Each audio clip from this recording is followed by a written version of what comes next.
एक देवी जी हैं, जया किशोरी नाम है। बहुत लोग सुनते हैं, बहुत फॉलोअर।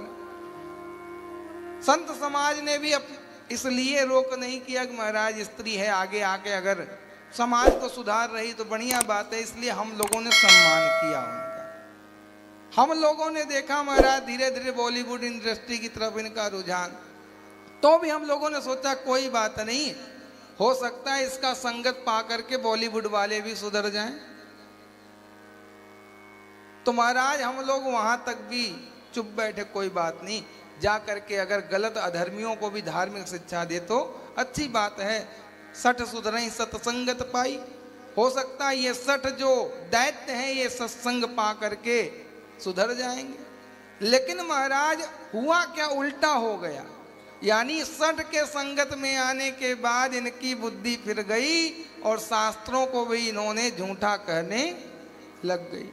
झूठा क्या कही कि महाराज आज के समय में रजस्वला धर्म हर स्त्री को पता है।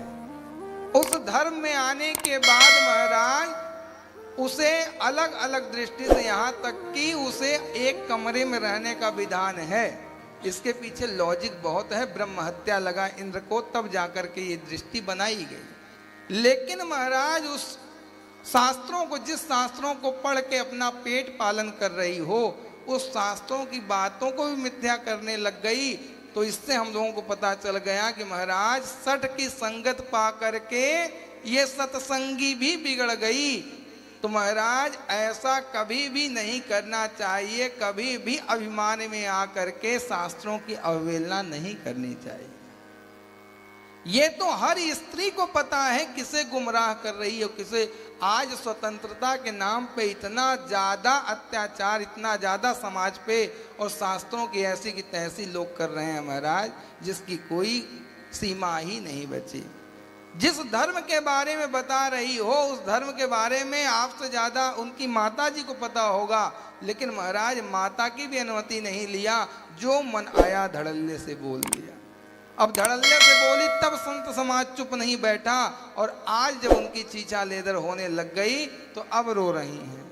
अरे तब पछताए होत का जब चिड़िया चुग गई खेत। अरे तुझे इतना ही सम्मान दे दिया संत समाज ने कि तुझे मेरा व्यास मंच में बैठने के बाद भी नहीं रोका कि ठीक है समाज को सुधारे, लेकिन वो सम्मान भी नहीं अगर तुम्हें महाराज सुहाया तो अंत परिणाम भोगना ही पड़ता है। यद्यपि कभी भी स्त्री मुख से अनुष्ठान वाली कथा को, यानी श्रीमद् भागवत की कथा को नहीं सुनना चाहिए, लेकिन फिर भी संत समाज ने उनका सम्मान किया, लेकिन उस सम्मान को उनको रास नहीं आया। और अब जाकर के अकेले अपने कारण और बिचारी स्त्रियों का भी हास करवाने लगेंगी, क्योंकि जब संत समाज उठ जाएगा तो सत्यता से कोई मुख नहीं मोड़ पाएगा। जब शास्त्रार्थ की बात आएगी तो वहाँ ये मिलने वाली नहीं है महाराज, 9 2 11 होने वाली हैं। यानी मनमुखी, आपको अगर ज़्यादा फॉलोअर हो गए, ज़्यादा लोग मानने लग गए, तो आपको ज़्यादा से ज़्यादा अच्छा काम करना चाहिए।